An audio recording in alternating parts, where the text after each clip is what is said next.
Yun lang ang kutseng gusto natin na dahil. Ha? Yun lang. Oo. Kasya tayo doon. Oo ah. Good morning, Nanay Ansing. Dito ka muna. Dito ka muna. Ang ganda ng ngiti ni Nanay Ansing ah. Siyempre, dapat masaya tayo habang nabubuhay tayo. Umaga pa lang, dapat salubungin natin yung araw ng maganda. Maganda ba araw mo ngayon? Kahit naman, araw-araw naman, Daddy Frankie. Alam nga naman, magsibangot ako. O di ba, buong araw masisira yung araw ko. Ay, ganon? Oo, kahit marami akong trabaho, marami akong iniisip. Oo. Hindi tayo, dapat maging pa rin tayo. Nakangiti na salubungin yung umaga. Yung mga tirang gamot, dala mo? ID niya? Yung ID nasa iyo, di ba? Daddy Frankie? Ha? Yung PWID niya? Oo. Yan na. Tapos yung ano, yung record.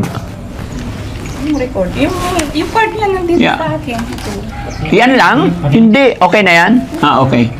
Wala na tayo nakalimutan? Wala na. Tara na. Kala ko sinida yung sasamahan. Kasi di ba sabay yata sila? Sabay. Marami nandun sa kabilang van. Ah, Dalawang sasakyan tayo ngayon. Doon si Tatay Rodolph, tsaka si ano, doon ang kabilang team. hindi ko na siya pinagpanta ng Daddy Frankie kasi hindi man kasya sa tiyan niya. Oo, si. Pero bakit parang may tumutunog sa dibdib niya? Nakarang araw na, Hindi na, nagkaroon wala na naman. naman. Hindi, Eh, ganyan wala. na naman yung tunog niya. Puro kawala. Wala naman. Ngayon wala, pero Ay, kahapon. ang tigas ng ulo niya, Daddy Siya Frankie. umiinom yan eh, umiinom. Pag mapintindi ikaw ang iintindi namin. Umiinom yan May din eh. bumisita kasi, Daddy Frankie. Ngayon binigyan siya ng 100. Hindi ko naman nakita. Kasi Sino nandun bumisita? ako Sa loob. Hindi Oo. ko kilala. Ngayon kinuha niya ngayon, diretso sa agad sa tindahan. Ngayon Wala nagtatago naman, sa akin. Ayan, humihingal na naman. Paano gagawin natin? Hindi na lang natin ipagamot ito. Matigas ang ulo eh. Sabi ko, may pagkataon ka nang ayusin yung sarili mo. Tulungan mo yung sarili mo. Kako. Nandiyan nga si Daddy Frankie eh. Si- Magabay. Si Kuya JJ pala inom. Si Kuya Oliver pala sigarilyo. Hindi na dati. Si Kuya Oliver, ano siya? Ang tigas nga ng ulo mo. Pag may pagkakataon ka, kung kukuha ka nga. Madami. Kaunti. Kahit paunti-unti, bawal. Kuya Oliver, si JJ pala inom. Dati. Si Kuya Oliver pala yosi. Dati. Si Nanay Ansing, ano, pala? Tingnan mo, inuubo ka na naman. Nakaraang punta ko dito, walang ubo. Tigas kasi ang Tayo na. ulo. Si Kuya JJ pala inom. Dati. Nakikita mo? Dati. Anong ginagawa niya pag nalasing? Siya. Kung madaldal siya. Madaldal siya pag nakainom. Pag hindi naman. Pag hindi nakainom, hindi naman. Na. Kano pala yosi? Dati. Pag nakayosi, inuubo.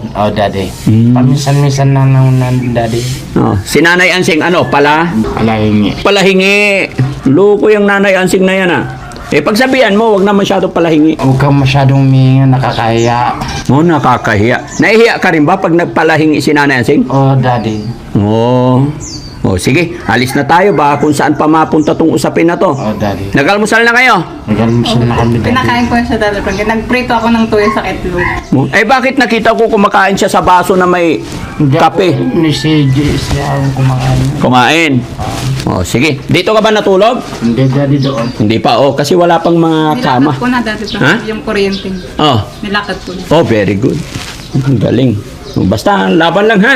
Daddy. Huwag kang maglusi. Ako titig. Huwag mong iwan yung kapatid. Ay, hindi na. Huli-huli ang check-up mo sa... Ha? Huwag mo siyang ano... Ang check-up niyan, habang buhay na yan. Boy yan. Siyempre Alam ko may hangganan. Pag hinangganan mo yan, di patay yan. Ay, gano'n. Oo Kaya kailangan mahalin yung sarili. Ingatan ng sarili.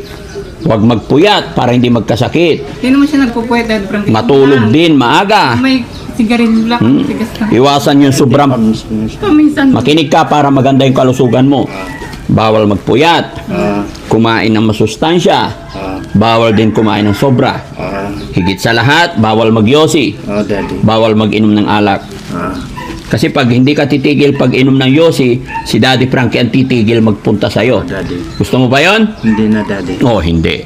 Wala na, hindi na kita tutulungan. Daddy. Oo. Kasi yan nga ang sinasabi ko sa kanya, Daddy Frankie. Huwag matigas yung ulo mo. Kasi hindi na po pwedeng tulungan ko lang ng tulungan. Hindi naman tinutulungan yung sarili. Yan ang sinasabi ko, Daddy Frankie. Di ba? Huwag matigas yung ulo mo, kako. Kuya JJ, alis muna kami. Bayaw, ingat. Pasaway siya, Nanay Ansing. Oo, Daddy Frankie. Oo, di ba? Huwag kang Siya sa akin. Huwag kang pasaway, Kuya Oliver. Paano pag namatay ka? Oh, sino nang titira sa bahay mo, Kuya Oliver, pag namatay ka? Sayang. Muntik na nga akong maiyak nung nakaraan. May pagkakataon ka nang ayusin yung sarili mo. Bakit ka naiyak? Yun nga, nagpapasaway na naman Daddy Frankie. May pagkakataon na siyang maayos yung buhay niya kasi nandiyan ka eh. Tapos sinasayang lang niya.